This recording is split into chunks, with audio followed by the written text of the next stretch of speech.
Əziz bilgələr, indi isə sizə Birinci Dünya Müharibəsi illərində Azərbaycanın vəziyyəti barədə olan dərsimizin izahını çəkirik. Ayağını yendir aşağı. Əvvəlcə girişdə yenə onu qeyd edirik ki, Şimali Azərbaycan Birinci Dünya Müharibəsi illərində Rusiyanın tərkibində idi. Cənubi Azərbaycan Birinci Dünya Müharibəsi illərində hardaydı? Çox tupur. Qacarların tərkibində idi, bəli.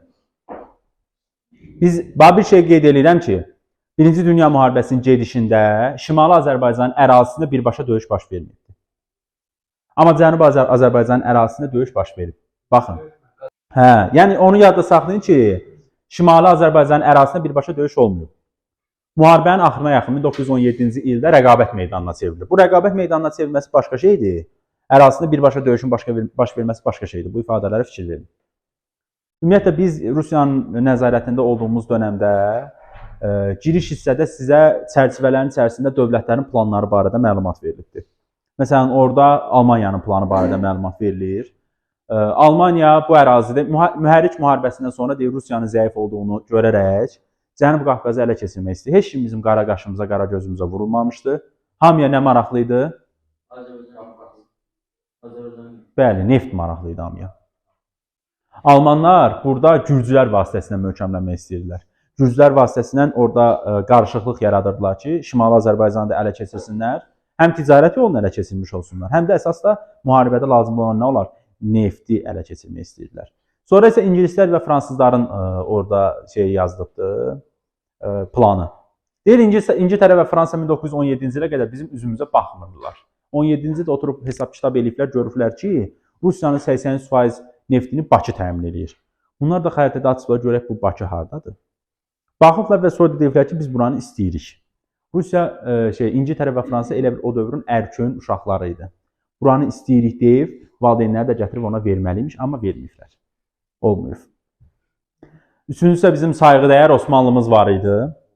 Osmanlı nə istəyirdi? Osmanlı da, yenə deyirəm, Osmanlı da bizim qara qaşımıza, gözümüzə vurulmamışdı. Yox, bu dəfə Osmanlı nefti istəmirdi. Sadəcə indi xəritəmiz yoxdur, təəssüf ki, dünya xəritəsi yoxdur. Orada məsələ nədir? Bax, bu ərazi Osmanlının ərazisi idi o dövrdə. Bu hissədə də nəzərə alsaq ki, Azərbaycan torpaqları idi. Osmanlının əsas istəyi Azərbaycanı ələ keçirəndən sonra bu Qafqazın şimal hissəsində, Mərkəzi Asiyada, Sibir ərazisində yaşayan türk müsəlmanların hakimiyyətini ələ almaq idi. Yəni, o turançılıq ideyası vasitəsilə hərəkət edirdi. Türk xalqlarını birləşdirib Rusiyaya qarşı bir dövlət yaratmaq istəyirdi. Yəni, Osmanlı da bizim qara qaşımıza, gözümüzə vurulmuyor dostlar. Növbəti dəstədə bu barədə ətraflı söhbətlər eləyəcəyik, amma indi yox.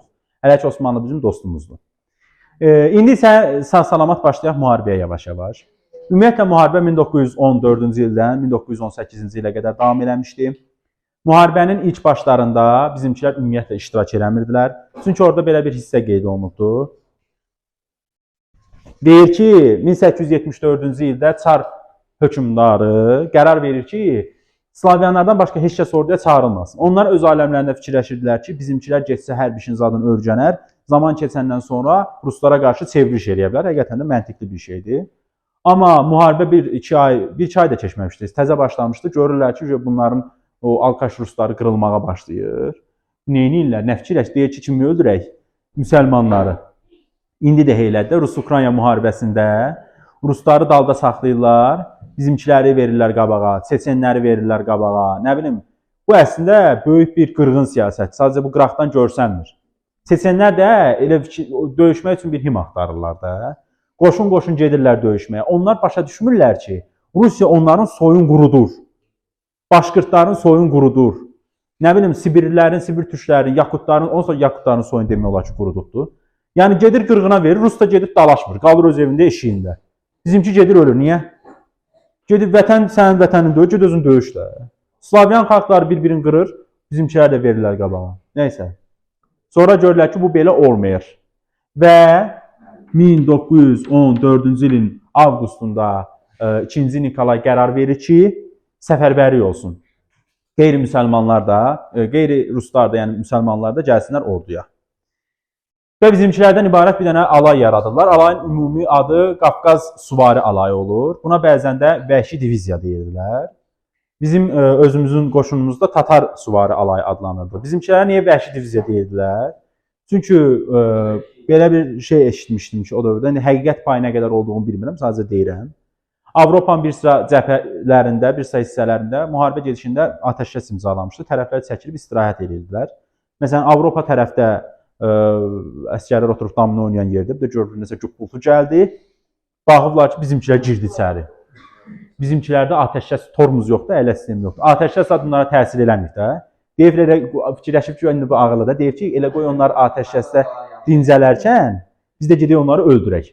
Ona görə bizimkilərin, yəni qəddar olduqlarına görə bizimkilər nə deyirlər? Beşi.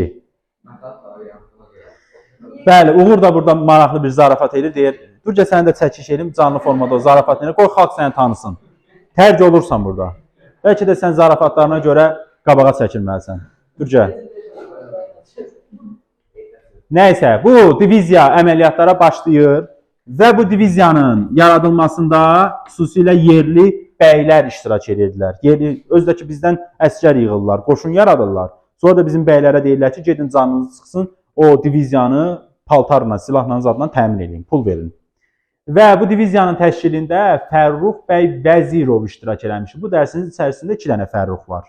Ona görə soyadları bilmək lazımdır. Fərrux bəy Vəzirov bu diviziyaların təşkilində iştirak eləmişdir. Nəysə, bu diviziya 1916-cı ildə Brusilov əməliyyatına girir və düşmənin, belə deyək ki, müdafiə xəttini qəhrəmancasına yarır. Bizimkilər də elə bir ki, çoxdan hissələrində enerji tükənmişdi, enerji yığılmışdı, onu patlatmağa yer axtardılar. Ruslar da bizimkilər buraxıb ki, gedin düşmənin üstündə partladın. Amma dostlar, 1917-ci ildə baş verən inqilabdan sonra bizimkilərdə fikir ayrılığı baş verdi. Bunlar Çar Rusiyasına sədaqətlə xidmət edirdilər. Müvəqqəti hökumət filan gəldi, bilirəm. 17-18 yazdığını bilirəm. 17-ci il inqilabından sonra artıq fikir dəyişikliyinə görə diviziya yavaş-yavaş sıradan çıxmağa başlayır. Və 1918-ci ildə diviziya tamamilə fəaliyyətini dayandırır. Diviziyanın içərisindəki şəxslərdən də birazdan söhbət edəcəm. İndi nədən danışmaq istəyirəm?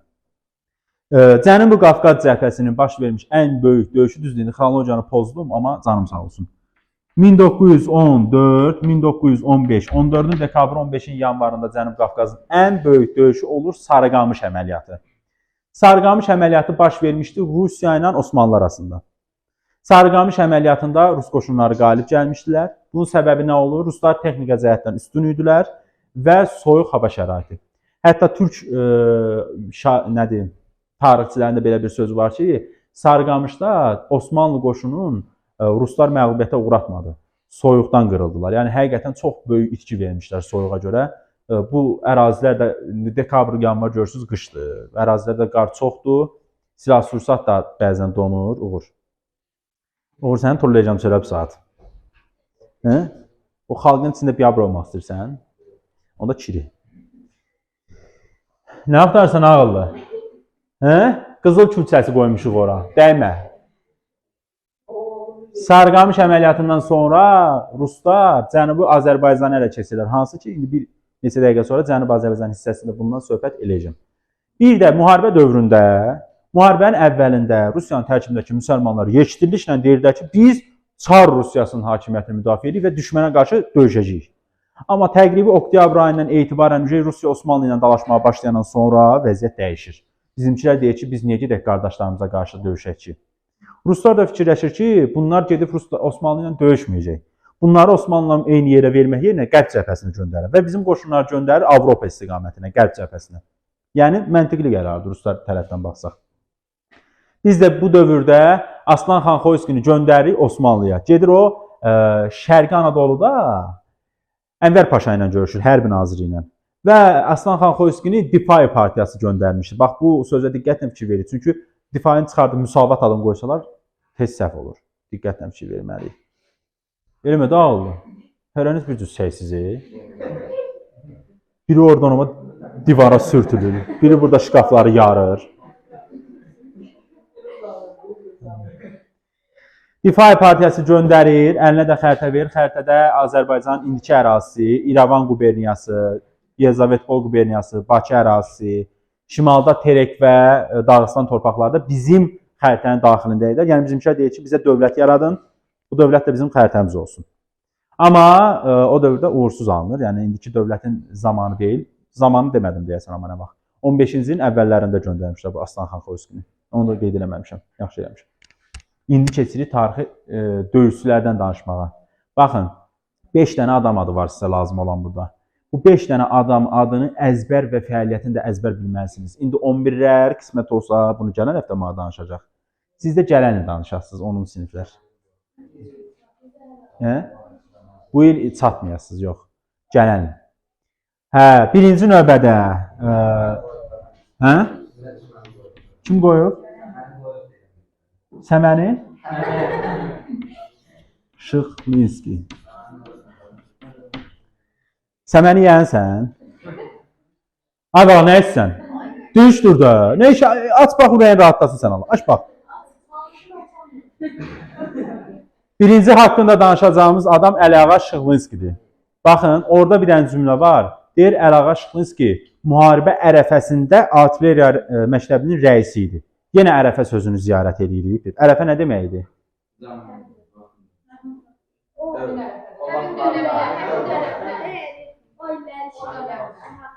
Müharibə ərəfəsində müharibənin başlanğıcına qədər olan dövrdür. Ərəfə hər hansı bir yerə çatan dövrdür. Yəni, müharibə ərəfəsində deyirsə, 14-cü il hansı gündən ki müharibə başladı, o bitir. Ərəfə bitir. O olur müharibə gedişində, müharibə dövründə. İfadələrə fikir verin. Müharibə ərəfəsində artilleriyanın rəisi idi. Nəysə, sonra başlayır dava, bunu aparırlar müharibəyə. Bu da gedir öz taktikasını, Şıxlinski üçbucağı taktikasını yaradır. Petrograd şəhərinin müdafiəsini buna tapşırırlar. Bu da şəhəri mərdanəcəsinə müdafiə edir, askırman deyər. Müdafiə eləyir. Sonra bu yaxşı hərəkətinə görə ona 2 dənə dövlət mükafat verir. Dövlətin adı əzbər olmalıdır. Bir Rusiya, bir də Fransa. Bəs hansı hadisədən sonra istefa verir? 1917-ci ilin fevralında baş vermiş 2-ci Rus inqilabının nəticəsində istefa verir. Bax, bunu qeyd edirəm. Fevral inqilabından sonra istefa verməsi Şıxlinski ilə Mehmandarovun oxşar xüsusiyyətidir. Dəyərli 11-lər. Eşidirsinizmi? Sonra bu Şıxlinskidə 17-nin dekabrında müsəlman alayların, müsəlman korpuslarının yaradılmasına iştirak eləmiş. Yəni, demək olar ki, özü yaratmışdı. Bu sizin Şıxlinskiniz. Bu topçu olub, artilleriya. Yadda saxlayın. İkinci adam Mehmandarovdur. Adı nədir? Soyadıdır. Tupoy. Səməd bəy Mehmandarovdur. Bəli. Səməd bəy Mehmandarov Şuşalıdır.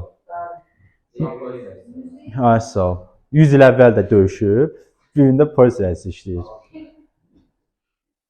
Əvzini biabr eləmə. Hamısını paylaşacağım. Nə? Bunun normaldır. Deyir, Şuşada muzeyi var. Çar, Çor. Mehmandarovun fəaliyyətindən danışırıq. Qulaq asın. Qulaq as. Onun fəaliyyətinə aid 2 dənə il verilib. 1914-1915.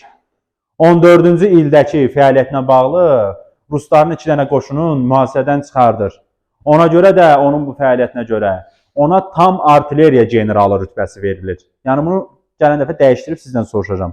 Tam artilleriya generalı rütbəsi verilən adam kim idi? Mehmandarov idi. Şıxlinski deyən hansı Tupoy idi?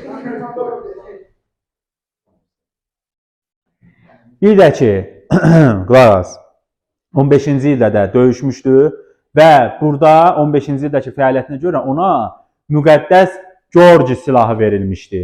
Müqəddəs Georgi ordeni alan Fərrux Ağaqayıbov idi. Müqəddəs Georgi silahı verilən, müqəddəs söz yoxdur birində, Georgi silahı verilən Mehmandarovdur. Bugünkü izah heç ürəyimcə deyil. Ürəyim istəyir ki, 1-2 nəfəri qovum buradan. Qovum ki, biraz fikrimi cəmləyə bilim. Mən nəyəsə yadımdan çıxarıb deməsəm, montaj eləyəndə görsəm ki, bunun yadından çıxıb deməmişəm, 4-cü gün deşinizi atacam sizin. Dur, çıx. Sunkanı da götür. Kutkananı. Yeri. Get top. Sonra kim getmək istəyir? Niyə? Otur orada. Axmaq. Sonra. Bu Mehmandarov bir də 1917-ci ildə bayaq bunu qeyd eləmişdim, təzədən təkrar edirəm. 17-ci ildə inqilabdan sonra istefa verir. Bu da yenə qeyd edirəm ki, Şıxlinski ilə oxşar xüsusiyyətdir. 4 dənə dövlətin mükafatına layiq görülübdür. Rumıniya, Britaniya, Fransa, Rusiya. Fransa və Rusiya mükafatına layiq görülməsi Şıxlinski ilə də bunun oxşar xüsusiyyəti ola bilər. Növbəti haqqında danışacağımız adam kim olsun? Naxçıvanski. Olsun Naxçıvanski.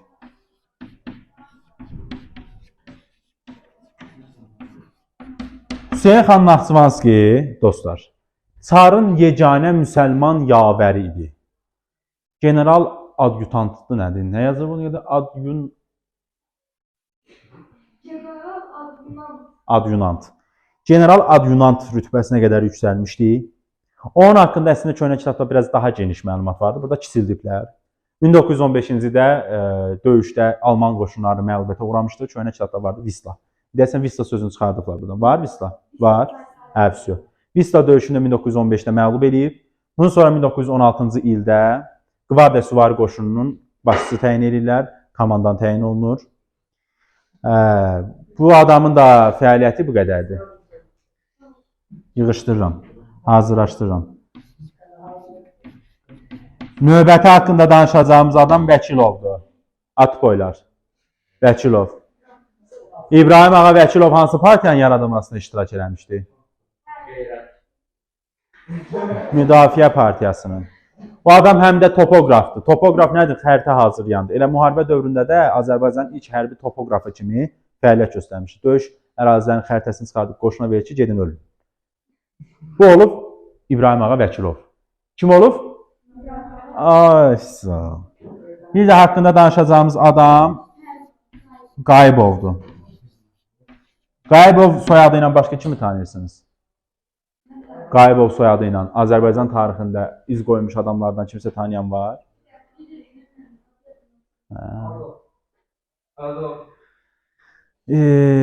Fərux Ağa Qayıbov Azərbaycanın ilk hərbi təyyarəçisi olub. Və 15-16-cı illərdə döyüşlərdə iştirak edibdir. 16-cı ildə Vilnius səmasında, Vilnius sözünü çıxardıblar amma, hə? Vilnius sözü var orada. Vilnius səmasında, nəsə 16-cı ildə döyüşlərdə fədakarlıq göstərir. Hansın? Canım sağ olsun. Və ona görə, onun bu yaxşı hərəkətinə görə müqəddəs Georgin ordeni verirlər ki, ala, sən yaxşı oğlansın. O birisi adını çəkdiyim də İsmət Qayıbov idi. Azərbaycan Respublikasının ilk prokuroru. Tanımırsınız, gözünüzə girsiniz. Sən nəsən? Çeçensən? Bu sizin iştirakçılarınız. Bir də axırda Talışxanov qardaşların adı verilib. Onların dövrünə aid heç nə yoxdur. Bir dənə deyək ki, elə müharibə dövründə döyüşüblər. Bu sizin müharibəniz idi. İndi keçirik iqtisadiyyata. Bəli. İqtisadiyyat, sonra da Cənub Azərbaycan. Başqa nəsə iş görəsən? Qulaq as. Nə əzdin? Stalişni. Tipik Qarabağlı. Kebab yox, stalişni hə. Hə. Nəysə, iqtisadiyyat hissəsinə danışanda birinci, qulaq asırıq, birinci qeyri-sənaye sahələrindən söhbət edirik. Hə. O birisini də ver də. Nümunə kimi gətirmişdir. Azərbaycanda bütün iqtisadiyyat sahəsi dövlət tərəfindən inhisara alınmışdı. Yəni, ancaq istehsal olunan mal gedirdi dövlətə. İqtisadiyyatda ümumi vəziyyət pis idi. Niyə? Bizim nümayəndələrimizi səfərbərlik vasitəsilə dartıb aparmışlar müharibəyə. Və ona görə fəhlə də tapılmırdı işləməyə. Xüsusilə bir dənə yerdə amma fəhlələri aparmamışlar. Gədəbəydə misərtmə zavodunda. Çünki burada birincisi qeyri-müsəlmanları aparmamışlar. Yəni, o xristiyanlar işləyirdi. İkincisi də həmin zavodun özü müharibəyə işləyirdi deyə, yəni müharibə üçün məhsul istehsal edirdi. Deyirlər ki, siz işləyin. Amma bunların fəaliyyəti də yəni layiqincə olmur, ona görə iqtisadiyyat gənə çökür. İndi isə biz orada məsəl üçün toxuculuq fabriki var. Tağıyevin toxuculuq fabriki də cəlb olmuşdu. Duz inhisara cəlb olmuşdu. Tağıyev müqavilə bağlamışdı. Məhsulları gedirdi cəbhəyə. Neft sənayesində böhran baş vermişdi, deyir, durğunluq böhranın əvəz olmuşdu. Köhnə kitabda yazır ki, kükürt tapılmırdı neft çıxarılmasında. İndi bunun kükürt söhbətini çıxardıblar. Sadəcə neftə böhran baş vermişdi. Həm bu müharibəyə mənfi təsir eləmişdi, çünki döyüşmək üçün neft lazım idi. Neft də yoxdursa, döyüşdə də şücaət göstərə bilmirdik. Kənd təsərrüfatına danışanda da eyni şeylər deyirik. Cəmaatı götürüb aparırlar 1915-ci il iyunun 15-də. Heyvanlarımızı da aparmışdılar, atımızı aparmışdılar ki, süvari qoşuna verəcəm onları. Cəmaat da qoşqa heyvanları da yox idi deyə əkin biçini də həyata keçirə bilmirdi. 2 saat orada qalmışdı, başına daş düşmüşdü onun orada. Bu il nədə süvari? Bu il 1914-də böyle maşın var idi, onda maşınla döyüşürdülər. Tank zat ilk tank döyüşü müharibəsi. Hə? Avtomat var Prosto bəzi ərazilər var ki, orada məsəl üçün keçilməsi insan üçün çətindir də. At vasitəsilə keçirlər. Sən 2-ci Qarabağda da bəlkə atdan istifadə ediblər. Zərfət edin. Nəysə, kəs səsini. Nə deyirdim? Atdan danışırdım. Hə, belə. Bir də ki, əhalinin sosial rifahı da pis idi. Çünki burada kişilər yığıb aparmışlar, qalmışdı qadınlar. Qadınlar da yığıb apardılar əslində. Deyir, arxa cəbhədə gəlin paltarzat düzəldərsiniz. Tibb bahisi zad işləyərsiniz. Hə, intihası buradan bizimkiləri aparırlar, bura gətirirlər. Xəstələr, əlillər, yaralılar, əfqanlar, pakistanlılar. Hamısı gəlib tökülmüşdü Bakıya. Cəmaat da narazı olmuşdu. Ona görə də 1916-cı ilin fevralın 14-16-sında ilk qadınlar qiyamı baş verir. Qadınlar qiyam eləyirlər. Deyirlər ki, biz taxıl möhtəkirliyi də vardı. Möhtəkirlik sözünü keçən dəfə izah eləmişdim də. Təzədən izah eləməyə ehtiyac yoxdur. Deyir ki, əvəz. Bu qadınlar deyir ki, bizə çörək verin. Çörək davası gedirdi. Amma Uruslar bu qadınlar qiyamını yatırır. Amma bu qadınlar qiyamının davamında gəlir. Möhtəkirliyə qarşı baş verməsi 1998 ilə bunun oxşar xüsusiyyətdir. Həmçinin qadınların başçılıq eləməsi 1998-ci il Zeynəb Paşa üsyanından bunun oxşar xüsusiyyətdir. İndi isə Cənubi Azərbaycandan danışırıq. Cənubi Azərbaycanda da 20-ci əsrin əvvəlində müharibə ərəfəsində vəziyyət şimalla demək olar aşağı yuxarı eyni idi. Amma orada müharibə dövründə döyüş gedir. Bir dənə burada bir şeyə fikir verirsiniz. 1912-ci ildə Təbrizdə Almanlar tərəfindən xalça zavodu fəaliyyətə başlamışdı. Amma bu zavodun fəaliyyətə başlaması Birinci Dünya müharibəsinə düşmür. Ərəfəsinə düşür. 14-cü ilə qədərdir. Bu xalça zavodunda istehsal edilən mal sizdən yaxşı olmasın, Avropa dövlətlərinə və ABŞ-yə göndərilirdi. Bəyəndin? ABŞ deyil də düzgün tələffüzü ABŞ-dir, bilmirsiniz? Azərbaycan dili problemimiz var çünki. Müharibə dövründə isə Sarıqamış əməliyyatından əvvəl Osmanlı 14-cü ildə soxulur Cənubi Azərbaycanın bir hissəsini tutur. Amma Sarıqamış döyüşündən sonra Osmanlı məğlubiyyətə uğradığı üçün Cənubi Azərbaycanı tərk eləyir. 15-ci ilin yanvarında da gəlir kim buranı tutur? Ruslar. 17-ci il fevral inqilabına qədər Ruslar qalırlar burada. Fevral inqilabının nəticəsində Ruslar çıxır. Rusların yerinə kimlər gəlir? İngilislər. Rusların yerinə Ruslar niyə gəlsin ki? Bunda adı Anardır. O gün sınaqdan 22 dənə düz yazır. Verdiyi cavaba bax. 22 dənə. Sonra dostlar, indi biraz burada qəmlənməliyik. Burada biraz pis söhbətlər var. Ruslar buradan çıxandan sonra buradakı ermənilər və aysorlar başlayırlar yenə qırğına. Xüsusilə də gəlir təsadüf eləyir 1918-ci ilin mart ayında Urmiyada aysorlarla ermənilər birləşib bizimkiləri qırırlar. Və bu hadisə Urmu faciəsi kimi tarixə daxil olur. Baxın, eyni ildə 18 martında həm də Şimali Azərbaycanda qırğın olub, erməni qırğını. Ermənilər bizi qırıb da yəni, Cənubda da qırıblar. Bəs niyə cəmaat buna reaksiya verə bilmirdi? Çünki bir hökumət səriştəsiz idi, külbaş bir hökumət var idi onda hakimiyyətdə. Bir də ki, buradakı erməniləri Ruslarla İngilislər dəstəkləyirlər silah-sursatla. Amma heç nə eləməmişdə deyə bilmərik də. Osmanlı da kömək göndəribdi. Bir də ADP fəaliyyət göstərdi onda. İDP-nin, İran Demokratik Partiyasının Azərbaycan Əyalət Komitəsi var idi. Xiyabaninin başçılığı altında fədai dəstələri gəlib cəmaatın hayına yetmişdilər. Azdan çoxdan yenə bizimkilərin qırğının qarşısını almışlar, dostlar. Bu da sizin ikinci dərsiniz idi. Bugün heç dərs daha özümün də xoşuma gəlmədi. Uşaqlar sifətimə baxmaqla hiss edirəm ki, bunları elə ki, məcbur tutmuşam burada. 3 dənə 11 var. Biri başını atıb yatıb. Hallıdır. O birisilər də üzümə baxır, amma burada deyirlər. Bu birisilər də körpələrdir.